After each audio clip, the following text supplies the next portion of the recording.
अस्सलाम वालेकुम everyone, this is Bilal from video वाली सरकार। और आज की इस वीडियो के अंदर मैं एक ऐसे प्रोडक्ट की अनबॉक्सिंग करने वाला हूं जो कि बजाते खुद शायद उतनी ज़्यादा एक्साइटिंग ना हो, लेकिन ये प्रोडक्ट जिस चीज़ को रिप्रेजेंट करती है वो बहुत ज़्यादा एक्साइटिंग है। अगर आप लोग मोबाइल फ़ोन्स को जानते हैं तो आपको ये बात पता होगी कि मोबाइल फ़ोन की गेम के अंदर एक तरफ हमें एंड्रॉयड डिवाइसेस देखने को मिलती हैं और दूसरी तरफ हमें देखने को मिलती हैं iOS डिवाइसेस। अब इन दोनों डिवाइसेस के अंदर अगर आप ऑन पेपर स्पेसिफिकेशन को कंपेयर करते हैं तो हमेशा ही एंड्रॉयड फ़ोन्स जो होते हैं वो जनरली आगे होते हैं। मिसाल के लिए बता देता हूं कि एंड्रॉयड की स्पेस के अंदर आपको 30,000 की रेंज में 6 GB रैम मिल जाती है, जबकि आईफोन 12 जैसी महंगी डिवाइस के अंदर आज भी 4 GB रैम लगाई जा रही है, लेकिन फिर भी लोग उस पर पैसे खर्चते हैं।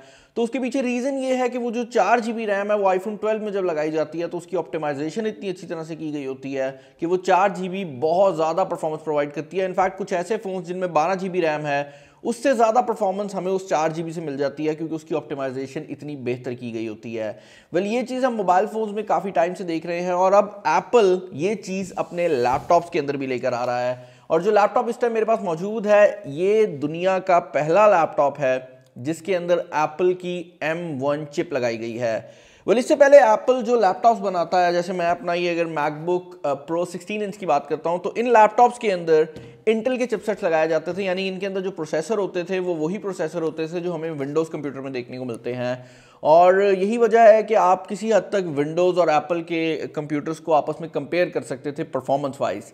लेकिन इस डिवाइस के बाद एप्पल ने यह डिसाइड किया है कि एप्पल आने वाले टाइम में जितने भी लैपटॉप्स बना रहा होगा, जितने भी कंप्यूटर्स बना रहा होगा, वो लैपटॉप ना भी हों, अगर एप्पल की आप iMac सीरीज़ की बात करते हैं, अगर एप्पल की आप मैक प्रो सीरीज़ की बात करते हैं, तो ये सारी डिवाइसेस जो हैं आहिस्ता आहिस्ता करके एप्पल अपने प्रोसेसर्स के ऊपर ले जाएगा और इनके अंदर लगे हुए जो चिपसेट्स हैं वो कंप्यूटर चिपसेट्स कम और मोबाइल चिपसेट्स के ज़्यादा करीब हैं। मैं बहुत ज़्यादा बोली जा रहा हूँ। जो प्रोडक्ट मेरे पास बाय द वे आज मौजूद है ये मैकबुक एयर है और आज काफ़ी कुछ है जो मैंने आपको बताना है, लेकिन इससे पहले कि मैं वो सब कुछ आपको बताऊँ मैं आपको आज के स्पॉन्सर्स के बारे में बताना चाहूँगा जो कि एब्सोल्यूट टेक वाले हैं, जिनने ये मैकबुक एयर मुझे अरेंज करके भी प्रोवाइड की है। और इनको मैं एक शॉप कम और एक प्लग ज़्यादा कहूँगा। जो आपका कोई एक दोस्त होता है ना जो आपको हर चीज़ बाहर से ला कर दे देता है, एब्सोल्यूट टेक का वो हिसाब है। अगर कोई भी ऐसी टेक्नोलॉजी की आइटम है पाकिस्तान में जो पाकिस्तान में आपको इजीली नहीं मिल रही, तो आई बिलीव कि एब्सोल्यूट टेक पे आपको वो इजीली मिल सकती है। मैं यहाँ पर उनका जो मोबाइल नंबर है, जो फेसबुक पेज है, उसका लिंक डाल दूंगा। ये जनरली हायर एंड प्रोडक्ट्स में ज़्यादा डील करते हैं, तो आपको अच्छी क्वालिटी के जो आइटम्स हैं जिनमें ये मैकबुक्स वगैरह हो गए, इसके अलावा टॉप एंड विंडोज़ लैपटॉप हो गए, ये वहाँ से बड़ी ईजिली मिल जाते हैं। इवन प्ले स्टेशन की अरेंजमेंट के लिए भी उन्होंने मुझे काफ़ी ज़्यादा हेल्प आउट किया था। ऑल दो मुझे फैसलाबाद से मिल गई तो मैंने उनको ज़्यादा तंग नहीं किया, लेकिन उनके पास गेमिंग कंसोल्स भी अवेलेबल हैं। तो डिस्क्रिप्शन के अंदर जो लिंक है वो भी आपको देखने को मिल जाएगा। मैं इसकी अनबॉक्सिंग स्टार्ट करता हूँ और अनबॉक्सिंग के साथ साथ हम डिस्कस करते हैं एप्पल की M1 चिप को। अब मैकबुक एयर जो है ये एप्पल ने कुछ टाइम पहले रिफ्रेश की है और अगर आप फिजिकली बात करते हैं तो ये जो कंप्यूटर है इसमें और जो इंटेल वाले प्रोसेसर के साथ मैकबुक एयर आ रही थी उसमें देखने में कोई फ़र्क नहीं है, यानी कि इसके अंदर जो चेंजेस हैं वो अंदर किए गए हैं। तो अगर आप इसको बाहर से देखते हैं, इसके बॉक्स को देखते हैं, तो there is not going to be any single difference जिसको आप नोटिस कर सकें। और यही वजह है कि आप देख सकते हैं ये देखने में भी जो पहले एप्पल की मैकबुक एयर्स आ रही थी वैसा ही लगता है।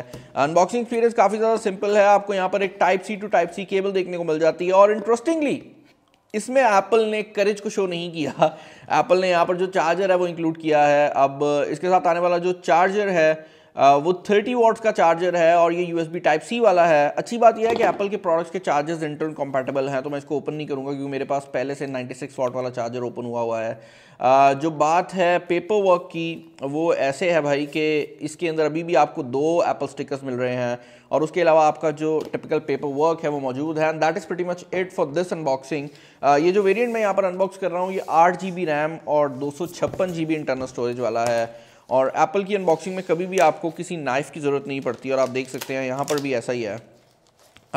मैकबुक एयर जो है ये एप्पल की M1 चिप के साथ आने वाली पहली नोटबुक है और उसके अलावा इसके अंदर एक और जो चीज़ बड़ी इंपॉर्टेंट है वो ये है कि ये M1 चिप के साथ आ रही है और इसके अंदर आपको कोई भी फ़ैन देखने को नहीं मिलता। जिस तरह मोबाइल फ़ोन्स के अंदर आपको कोई भी पंखा नहीं मिलता, इसके अंदर भी कोई पंखा नहीं लगाया गया और इसकी जो M1 चिप है वो टोटली पैसिव कूल्ड है, जिसका मतलब ये है कि वो ऑटोमेटिकली कूल होगी जिस तरह मोबाइल फ़ोन्स में होती है हीट सिंक के थ्रू। उसमें कोई पंखा नहीं लगा हुआ।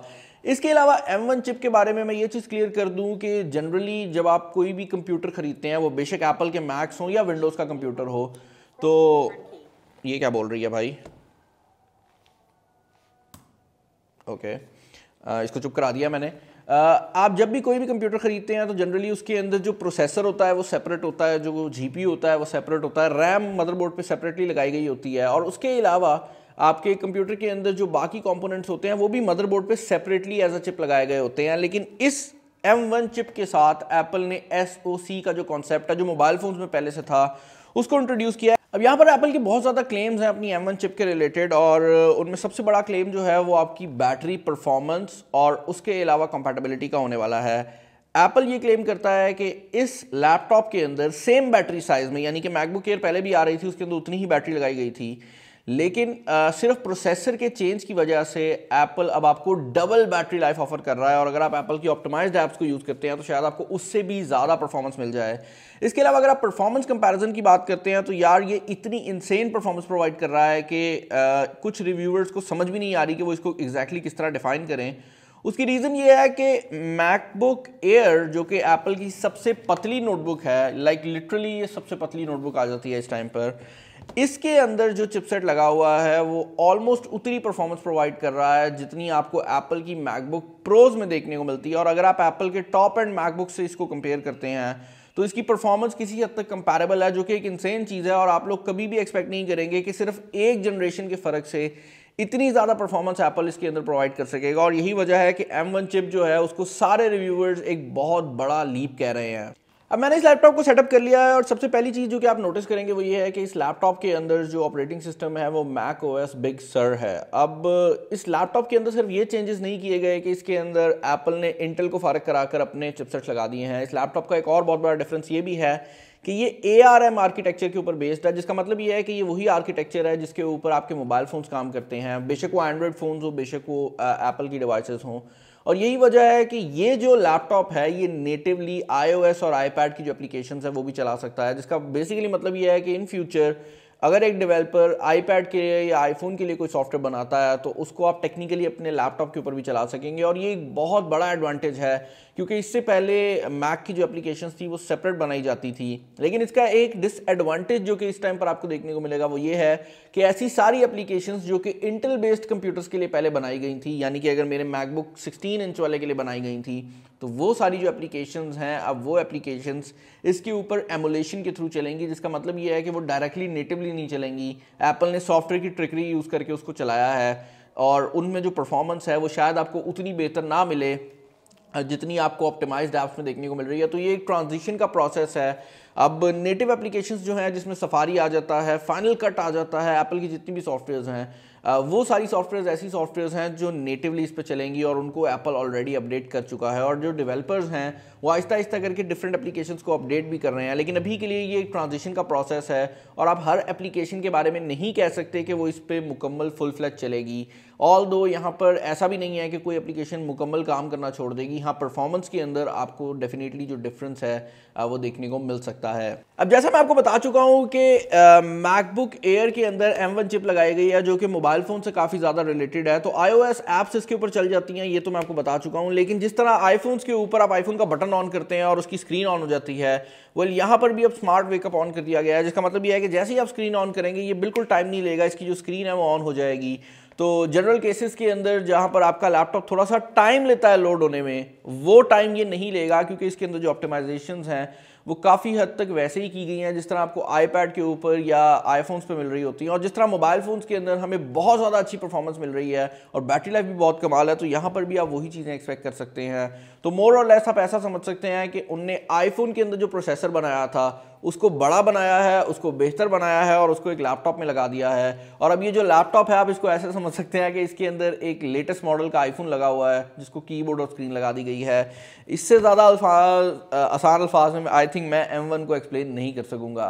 फाइनली मैं इस मैकबुक की जो हाइलाइट्स हैं वो आपको बता चुका हूँ, और आपको बता चुका हूँ कि इसकी परफॉर्मेंस में भी बहुत ज़्यादा इंक्रीज़ दिया है एप्पल ने, इसकी बैटरी लाइफ भी बहुत ज़्यादा अच्छी कर दी गई है। लेकिन एक बहुत बड़ा क्रिटिसिज्म जो कि एप्पल को इस टाइम देखने को मिल रहा है वो ये है कि इस चेंज के बाद एप्पल अपने सिस्टम को मुकम्मल तौर पर क्लोज ऑफ कर रहा है, जिसका मतलब ये है कि एप्पल टोटल कंट्रोल हासिल कर रहा है। जिस तरह आईफोन्स के अंदर आप देखते हैं कि आईफोन की रिपेलेबिलिटी भी काफ़ी कम होती है और आईफोन अगर ख़राब हो जाता है तो उसको सही करवाने में भी काफ़ी मसले आते हैं, क्योंकि एप्पल ने हर चीज़ को अपने हिसाब से कर लिया है। तो इसके अंदर भी अब ऐसा ही होने वाला है।